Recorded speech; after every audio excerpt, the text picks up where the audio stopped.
ready in 3. What's up? We are back. We are live. College football season is in full swing. It's a crosstown rivalry edition of the regular guys. Buckle up.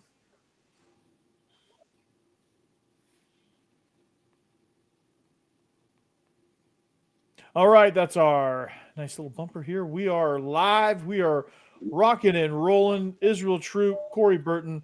We are the regular guys. Welcome in. It is crosstown rivalry week for you.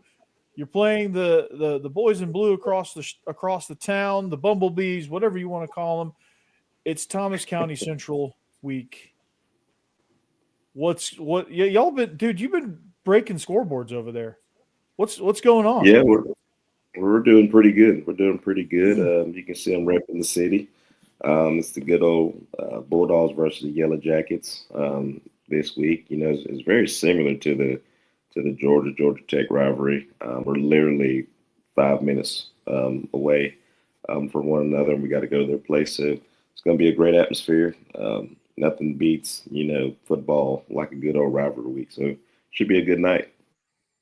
What's the crowds like over there at Thomas County Central? Like when y'all go over there, this is your first time going over there, right? This is my first time going over there, and it gets loud. I've been a part of, Colquitt versus Lowndes, Valdosta. I've been a part of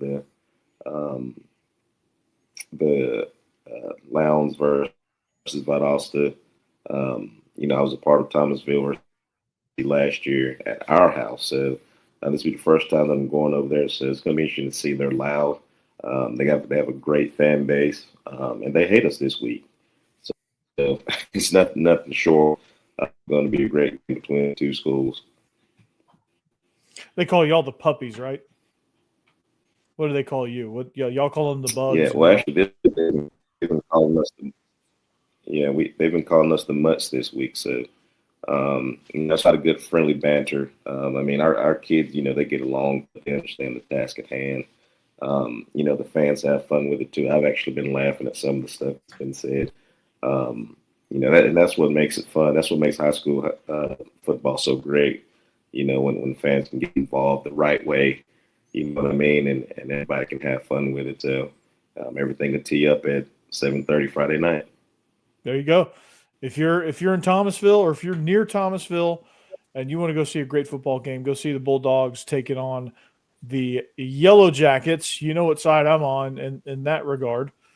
Troop Star, I'm hoping you throw up some points there again this week, which you've given me no reason to doubt that you won't.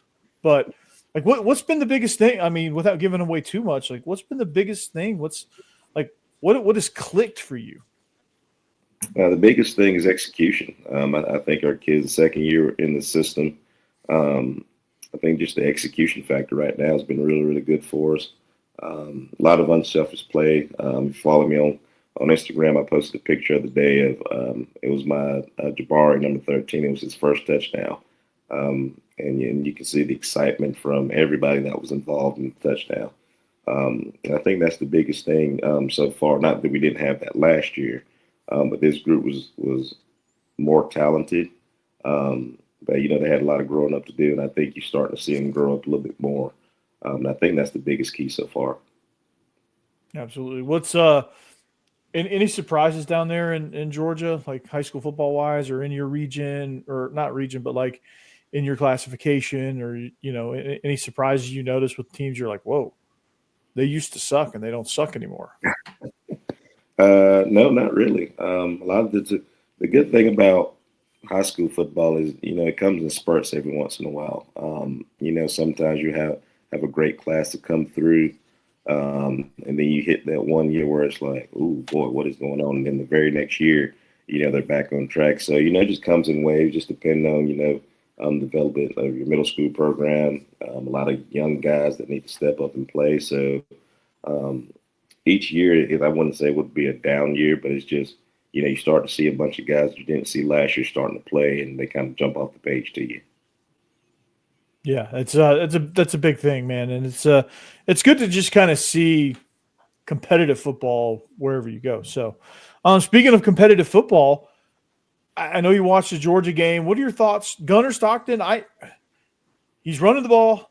They're running zone read. I love it. Like they're doing some read option stuff. They're letting him carry the rock.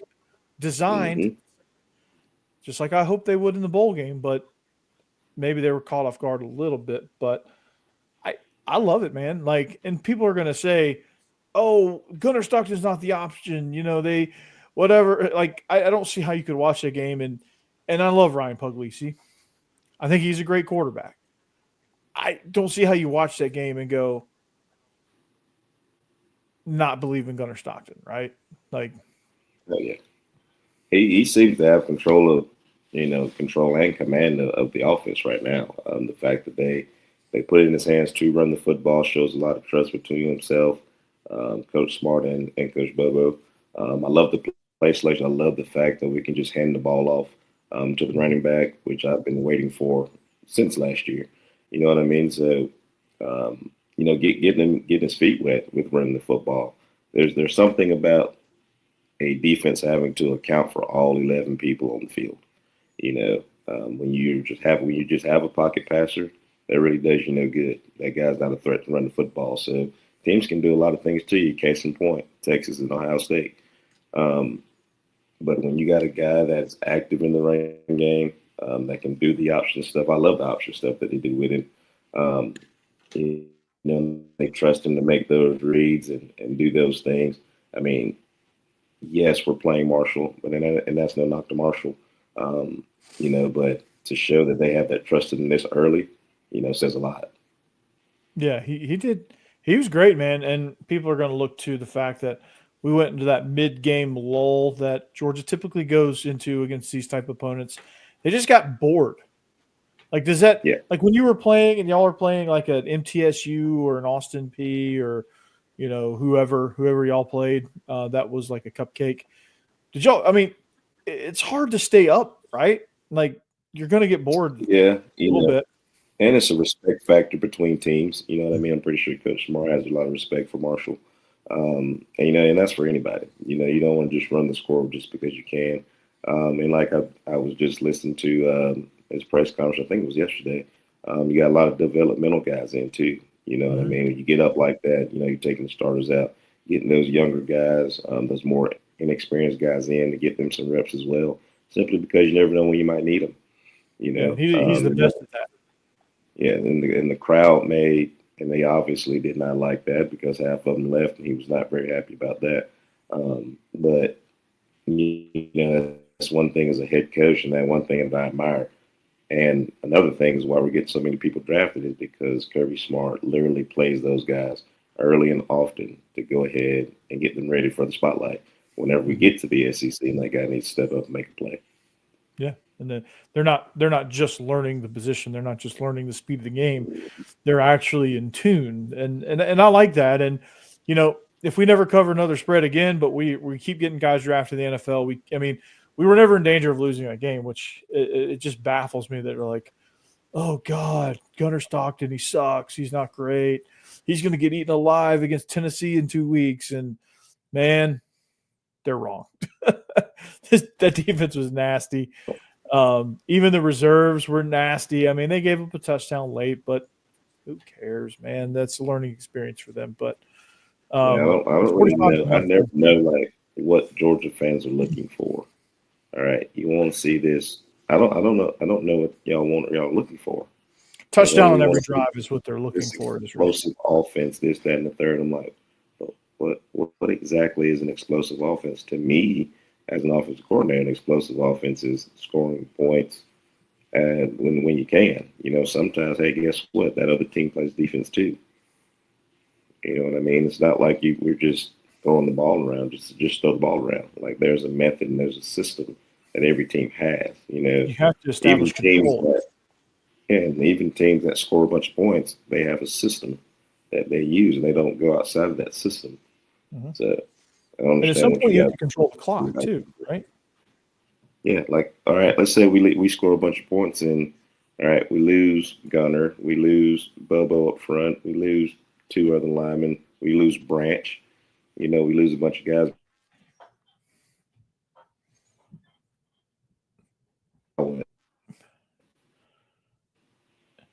Yeah, it's not worth it. It's not worth it. So anyway, I thought that stood out. I'm Branch is going to be, speaking of Branch, that dude's going to be freaking electric. Yeah. Taking that screen pass. Ball and he owned, minus negative yards and took it a very, very long way for a touchdown. It's pretty impressive. Give the ball to him a lot, early and often. Yeah, you're going to have that boundary tunnel screen where you pull the tackle to kick the corner. It's going to be awesome. Like with the misdirection swing the other way. I like that a lot. But yeah, that game was great. There were some really good games week one. There were some really good play designs. Like I think LSU showed me something. Finally, they had some great play designs there. Against Clemson, they like game of the week, Ohio State, Texas, like that one for different reasons. Florida State coming through, like everyone was counting them out, myself included. Everyone was counting them out, and they came in and absolutely punched Bama in the mouth. And Bama, when did they get soft? They were soft, dude. I don't know, but shout out to my man Thomas Castellanos repping Ware County, going in and speaking big business and standing on his word and saying, hey, they can't stop me, and they could not. It was great to see him succeed, great to see, a calmness in, Mike Norvell and Gus Malzahn calling plays now. And Mike, there's something to be said about a head coach not calling plays anymore, because now he can actually coach the football. Sarkis needs to take notes, yeah. He can coach. There's a lot of calmness in Mike Norvell. He's able to see everything and manage everything. You know what I mean? So, yeah, it was great to see that. I don't know what's going on at Bama. There's a lot of things, and it's bad when the former players are starting to see it as well. And they start talking. When they start talking, it's not good. Oh no. But to say that I'm upset about it, no, I'm not upset about it. I mean, we're not Bama people. Of course, I'm not upset about it, but I have a Bama friend at work, at school, and I've been kind of teasing him all week. He takes it well, but yeah, it's bad over there, man. There's something going on. Israel, if you really just bide your time, you're going to be the next coach at Alabama. I'll come down. I'll come over there with you. If they pay me what they're paying the coach, I will gladly go there and yell out "Roll Tide" as long as that direct deposit hits at the same time every month. I'll do that with Go Gators. I'll do that with any of those SEC schools if they pay me that. The direct deposit hits. Wow. They give me that free gear, and they let me have carte blanche. I'll coach whatever SEC program you want. I could do it. But it's crazy because you go back to before Saban got there, and I was watching this thing about that, and to see what they had before he got there, the dynasty that he created, and to see them now, it's literally history repeating itself.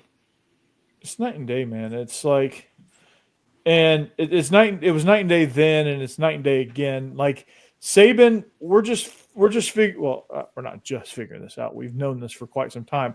We are confirming it. It is like being confirmed, double stamped, signed, sealed, delivered, whatever you want to say. But it is now glaringly obvious that Nick Saban is just different. He's not from here. Him and Brock Bowers and a couple other people were created on a different planet, and they came over here. Yes. Strictly to do football. Yes, and you start to see it with our head coach right now. Like you're starting to see the Nick Saban come out of Kirby Smart. Like you're starting to see where he got it from, where he learned it from, and why we're able to sustain and keep moving forward because Coach Smart learned from one of the best. Now, let me ask you this. Like what – and I have my own answer on this, but I want to hear you. Like what do you think it is? Why do you think Kirby is the only Saban assistant that succeeded the way he has succeeded to this point?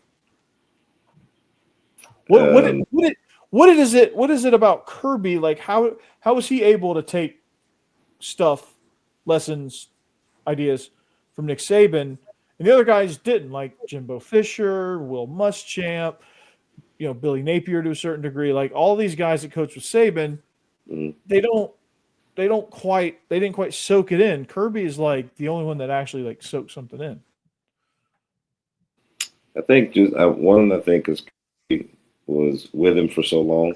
I think because he went with him to Miami and then came straight with him to Alabama. And I think that everybody goes on their own journey. You know what I mean? I think Muschamp is the only one so far that was a defensive guy, that didn't kind of take the same mindset as Nick Saban that he's been around. Kirby's a defensive guy, Muschamp's a defensive guy, but everybody else is an offensive guy. You know what I mean? So I think that plays hand in hand as well. Lane, Napier, all those guys. Most of those. Lane is really more of a Pete Carroll guy than he is a Saban guy. So it's just the mentality of that person. You know what I mean? I think Kirby had the mentality that Nick Saban had, the wherewithal to just be like, hey, this is how it's done, this is how we're going to do it, this is the standard, and so on and so forth. He didn't really come into Georgia having to fix things either.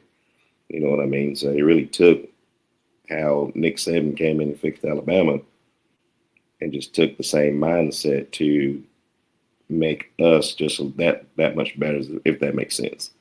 You know what I mean? Muschamp came into two places where he had to fix things, and I just don't think he had the people around him that had the same motivation that Nick Saban brought in when he got to Alabama, if that makes sense at all. Yeah, to me, with Will Muschamp, he had a lot of potential. I just don't know that his temperament, his mindset is that of a head coach, and that's okay. Like I think he was a great coordinator. Mm-hmm. His knowledge of the game is obviously like 3,000 miles above me, but I think what it takes to be a head coach, I just don't think he had it. Lane is more of a Pete Carroll guy, which Pete Carroll was great for a lot of different reasons than Nick Saban was. Mm-hmm. But I think he had a very similar run in his USC days and his Seahawk days, and now he's going to resurrect the Las Vegas Raiders. Mm-hmm. And there's something about him that he has this it factor, Pete Carroll does. And it took a lot of failures for him to discover really who he is. Like he had to do a lot of soul searching in his head coaching stops with the Patriots and the Jets, and I can't remember where else he coached before he got to USC. But, to me, what makes Kirby so successful, and Lane to a certain degree, is he found all the qualities, Lane Kiffin the same way, found all the qualities from Nick Saban that they like the stuff that he wanted to build the program with, the stuff that he wanted to improve Georgia with or Ole Miss. And he took those qualities, but he didn't I think the problem with a lot of guys is they take those qualities and they try to apply them the way Nick Saban applies them. Mm-hmm. It doesn't work. Why does it not work? Because they're not Nick Saban. So I think Kirby was like, hey, I'm going to instill these principles, but I'm Kirby and I'm going to be Kirby. Mm-hmm. And I think guys buy into that, right? He's 100% genuine. What you see is what you get. He's honest. He's charismatic. He's all of these things, but it's him and he's not fake. Same with Lane Kiffin. Love him or hate him, he's one of the realest people out there. Yeah. Whether you like him or not. And those are the guys that usually do well. Like Brent Key is 100% himself. That's why he's doing well at Georgia Tech. Plus he's great at what he does. And man of not many facial expressions. Yeah. And Clark Lee, I think, has done we're getting away from Saban disciples here, but Clark Lee at Vanderbilt, I think, has really found his way. But he's had to do some soul searching there, and he's more genuine now. I think he was reserved because he thought he had to be because he was at Vanderbilt. But he's starting to kind of figure out, maybe I don't need to be so reserved. Maybe I just need to be myself. And he just came out of his shell and had a great year last year and is on poised for another great run. Like all these great coaches, aren't who aren't trying to be something else are doing really well. Mm-hmm. And, they're finding their niche somewhere.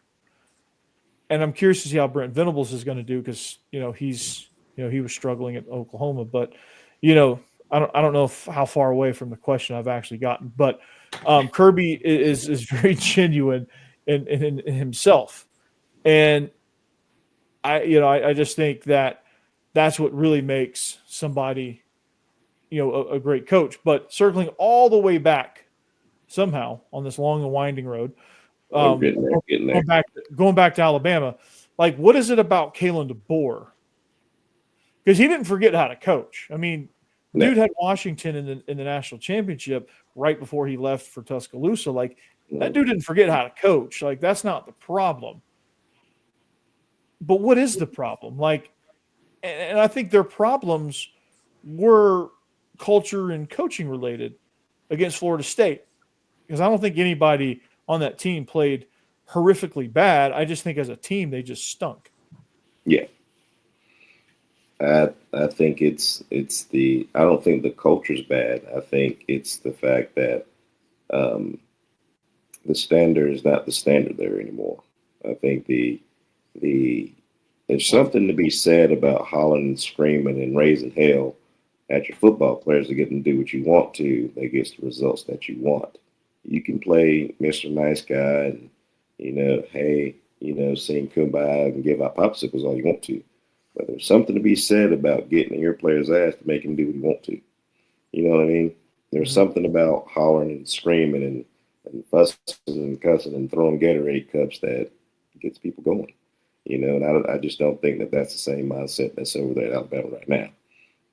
I didn't see him holler. I didn't see him scream. Alabama was up by 40 on the team, and Nick Saban is dog cussing the defense out. You know what I mean? That was the standard when he was there. I don't think, like I said, the standard's not the standard there anymore, and I think that's the problem at Alabama. I don't think it's a player issue. I just don't think the mindset and that standard's been set by Coach DeBoer. And like you said, he's not a bad coach. He's a dang good coach. He had a team in the national championship. So that tells you the man can coach. But at the same time, you're in Alabama. This is what they've been used to for so long. You know what I mean? And the only reason Nick Saban got out because he felt like he had to, bow down to his players, which is something that he just wasn't going to do. And that's what's going on right now. Coaches are bowing down to players. That's one thing that Kirby Smart said he's not going to do. He's not going to do that. I'm just going to recruit guys that want to be here. I'm going to keep guys that want to be here. You know what I mean? If you set that standard, and it's going to be that way. That's why I do admire Dabo Swinney so much. He's got players that want to be. Mm-hmm. And I hate that he had to lose that game. Be sad about that.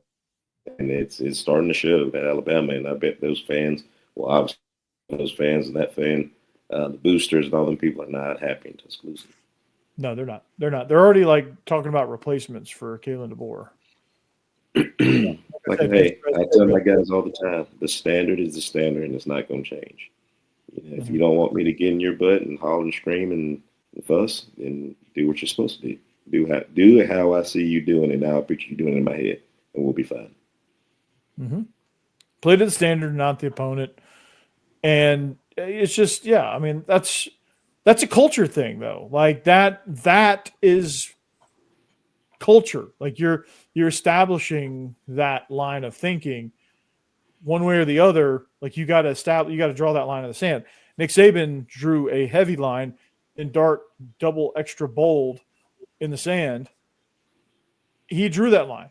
And if you put one toe on that line, you were getting beaten back, right? Mm-hmm.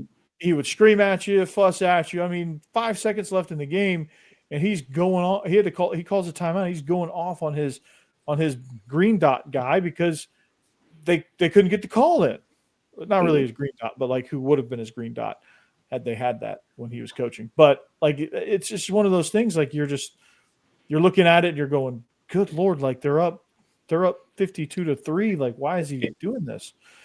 And it all makes sense. It has nothing to do with anything on that scoreboard. It's all about instilling that process. You still have to be sharp because at some point you're going to make that mistake, and it's not going to be 52-3. It's going to be 17-17, and that mistake's going to put you behind and eventually lose that game. Like that's the standard he's trying to build. It has nothing to do, like, sure, like he doesn't care about that. He wants you to play the way you're going to play for the entire ball game, because he's going to have to rely on you at some point. If you can't get it right, like he can't trust you. And and you hit the nail on the head there. That is exactly it. And you can tell that mindset is not at Alabama right now. And it was glaringly obvious when I saw a guy get pancaked and the offensive lineman just laid on him. And he didn't move. He didn't try to get up. There's a lot of loafs in that game, and you just think that's not a Nick Saban football team. You know what I mean? And that's just how it looked. You know, and you look at Georgia now, you know, from our ones to our twos to our threes, you know, they're hustling, they're running around, they're doing things. That is the standard that Coach Smart has said, that the coaches have said. And, you know, you just, as a coach, you look at those things. You know what I mean? Like I said, I will never down a coach of their process, but you just look and you can tell that the standard is no longer the standard at Alabama. Yeah, and it's a shame to see. And wherever Kalen DeBoer goes next, I'm sure he'll be fine. He'll thrive. But like that, I was leery of him taking that job, because you follow a guy like that and you're the exact opposite. That's a tough deal for him to do. Yeah. That was never – it didn't matter. Like, they might as well have just hired me to bridge that gap, because, like, it was not going to matter. Like, it didn't matter who you had in there. Like, nobody was going to – That's the second guy that's come from the West. I say West Coast, but from out West that didn't make the SEC that I can remember. Brian Harsin at Auburn, and now DeBoer at Alabama. But at the same time, I'm not saying that he can't fix it. You know, I think if the kids set in their mind they want to fix it, it'll get fixed. Yeah. You know, I mean, you can go in there and holler and scream all you want to at this point, but, you know, the kids have to believe in you, and you have to set it. And if they don't, then it's going to be over, and it's going to be over fast. Yeah. And one thing about Alabama, they know who both head, and I heard Cam Newton say this, they know who the head coaches are of Auburn and Alabama, and who the quarterback is from Auburn and Alabama. Those are the four most important people in Alabama. Head coach and quarterback. Yeah. Head coach and quarterback. Yeah. Now, speaking of head coaches that need to make some changes, Steve Sarkisian. Now, at the high school level, I think it's different. But at the college level and at the NFL level, I'm finding it increasingly difficult to be a coordinator and a head coach, you know, those two same positions. I think Sarkisian needs to give it up. Yeah, I think he's hurting, like his magic, it's not the same, because he can't, to me, Israel, he can't dedicate all of his play calling energy and be the head coach, because he has to go do head coach's stuff. So he can't go over there and talk with Arch about his favorite. He can't sit next to Arch with the iPad and say, okay, watch this, watch that. You know, look at this. Here's how they played that. He can't do that. And he's in big games as a head coach. Like, it gets tighter, and you can't call plays that way. You can't be an effective play caller and have to manage a game like that. What do you think? I can tell you this: the day that I become a head coach, I'm going to have an offensive coordinator. Will I have a lot of input in that? You dang right I will. Sure, yeah. As far as calling the plays on Friday nights, no, I'm not doing that. I got too much to worry about. I got to make sure I got to let them on the field with special teams. I got to make sure during timeouts the water gets over there. I got to check and see if Ray over here is okay, because he just got knocked upside the head. There's a lot of things that's got to go on as a head coach that you have to do, and then have to worry about calling plays. Damn, Ray. You know, Ryan Day's giving up play calling duties. You know, a lot of the play calling head coaches have now given up those duties. You know, like in case in point, you start the biggest thing you see on Saturday, that I saw on Saturday, is how much fun Mike Norvell was having playing Alabama, because he didn't have to worry about calling plays. And that also goes with hiring somebody that you trust to run, your offense if you're an offensive minded guy or if you're a defensive minded guy. You know what I mean? It's just the fact that you have so much to worry about during the course of the game to where I think that you do need an offensive coordinator. Yeah. Lane Kiffin has an offensive coordinator that calls, I think he calls like 80% of the plays, on Saturday, on any given Saturday, Yeah. So I think that's huge for a head coach to have somebody that you can trust to do those things. How awesome is it that Gus Malzahn has 4 offensive coordinators? He has one for every down. Yeah. It's great, isn't it? That's pretty good. That is pretty good. We got to get my man a new visor there. That thing was struggling on Saturday. Mm-hmm. Yeah, the gear. They made the great switch to Nike, but it ain't off to a good start for Hugh Freeze. It ain't. Did you hear? I mean, obviously you heard Tennessee switching back to Adidas, but Penn State's going to Adidas too. Penn State's going to Adidas now. I saw that. That'll be weird to see.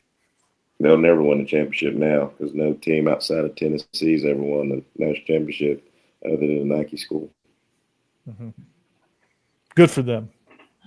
Good for them. Going to the third banana. Yeah, that's unfortunate. Adidas is trying to make a comeback. Now I'm all for apparel. You know what I mean? And whatever's free, I'll take. But I'm a Nike guy. I am a Nike guy through and through. Now, if said school that I'm at is Adidas, hey, it is what it is. We're still going to fly in our Adidas. But I'm a Nike guy. Something about Nike just – look, if I order shoes in Nike, I know it's 11.5. No matter what shoe it is, it's 11.5. Yeah, I mean, you were a Nike guy, Georgia. I mean, the Nike hauls are like ridiculous with what you got. They're always ahead of the game, right? Uh-oh. They tried to do the old loop-de-loop. Yeah. So I don't know if you heard this before. You kind of froze up a little bit, but Nike has always been kind of ahead of the game in apparel. Like y'all have gotten some pretty dope stuff at Georgia, right? Oh yeah, for sure. And we're Nike school too, so shout out to our BSN guys. So they take really good care of us. There you go. Yeah, Nike's the way to go. I mean, BSN brand. If you're poor, if you're a poor school like we were, BSN brand is actually pretty good too. Yeah. Oh, yeah, they do a really good job for a lot of teams down here in the South. So yeah. I'm excited. I got to see. I hadn't even looked at. I've been so locked into our game this week. I hadn't even looked at who all plays this week. It's kind of a weak schedule, truthfully. You've got Ole Miss, Kentucky. You've got Michigan, Oklahoma. You've got Virginia Tech and Vandy, which actually is a really good game. You've got Mississippi State, Arizona State. I don't know who's playing the big big games like out of conference. I think everyone's kind of playing. I think let's see. Florida should be playing somebody this weekend. Florida is playing South Florida. Yeah, that would be a good one. Yeah. Oregon's playing Oklahoma State, which is pretty good. That's it. That's really like all the major games. Everyone else is kind of playing cupcakes. Yeah, so, we got another good one this week to kind of get us ready. I'm excited about it. I think it'll be another great tune-up for next week. At Tennessee, yeah. Now, Austin P, man, they went down to Murfreesboro and beat the piss out of the Blue Raiders. Look, I'm telling you now, it's not. You can't take these teams lightly. You can say that, hey, this cupcake will be fine. No, bro. You got to go out there and strap that thing up and be ready to play. I'm excited to see some new things that we do this week that we didn't do last week, just to make sure that everything's kind of clicking. I would like to see, Gunnar, Gunnar throw the ball a little bit more, whether it's quick game, whether it's a little bit more read, down the field reads and things like that, because obviously we can run the football. He can run the football as well. But at some point we're going to throw the football. So I'm excited to see, that game get going a little bit. Yeah, for sure. For sure. And I'm excited to kind of see that. I was excited to kind of see what Tennessee, I mean, not really excited because they won, but like excited to see that, what to expect from Tennessee. Like Joey Aguilar, I think, really passed the test for the Vols too. So that's going to be a tough matchup there. Oh yeah, and it was good to see Syracuse come back in that game, because at first I thought Tennessee was going to run away with it, but see Syracuse fight back. Coach Fran, love Coach Fran, love listening to him. He's very much Kirby Smart-ish over there at Syracuse, with how he does things as well. So I'm excited to see what Syracuse has for the rest of the season as well. Yeah, that's going to be a fun team, man. I mean, honestly, they just ran out of gas, man. They just didn't have it in the tank, and it happens, right? It happens. They lost a lot to the portal, and they're Syracuse. Yes, depth goes a long way in these things, especially like us on Friday night. 1A school versus 5A school. Depth can go a long way. Yeah, for sure. So, well, Israel, I know in the great words of Yogi Berra, it's getting late early. Mm-hmm. So we're gonna wrap this thing up. You got to be up in like 10 minutes anyway, so take you a quick nap and then wake up for morning practice. But this has been another edition of the Regular Guys. There's going to be some great games on this weekend, but if you're in the Thomasville area, make sure you head over there, see the Bulldogs, hopefully lay the smack down and swat the Yellow Jackets. That's it. Make sure you get on over there, and make sure you subscribe to this. SEC After Dark is coming on later on this week, later on today actually, and we will we'll talk at you later, man. And enjoy your college football Saturday. Enjoy your high school football Saturday if you're into that. If you're a coach, make sure you coach hard, coach well, and do the right thing.